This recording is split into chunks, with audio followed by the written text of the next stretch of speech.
পরিবর্তনের পর জেনারেল জিয়াউর রহমান ক্ষমতায় এসে পুনরায় দেশের খনিজ সম্পদের দিকে দৃষ্টি দেন। এরপর পঞ্চগড়ে ১৯৮৬-৮৭ অর্থ বছরে সন্ধান মেলে জ্বালানি কেরোসিন তেলের এই খনি। পেট্রোলিয়াম ডেভেলপমেন্ট প্রকল্পের অধীনে অনুসন্ধান চালানো হলে ওই এলাকায় ৫,০০০ পয়েন্ট গভীরে এই খনির অবস্থান বাইকে অবাক করে দিয়ে কিছুদিন পরে হঠাৎ সেই অনুসন্ধান কাজ বন্ধ করে দেওয়া হয়।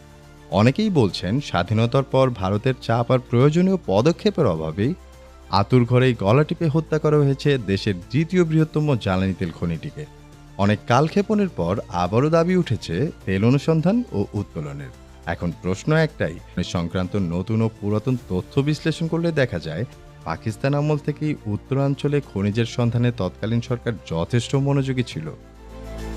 কিন্তু মহান মুক্তিযুদ্ধের মাধ্যমে স্বাধীন বাংলাদেশের অভ্যুত্থানের পর খনিজ গবেষণা ও অনুসন্ধানের বিষয়টি এক প্রকার ধামাচাপা পড়ে যায়।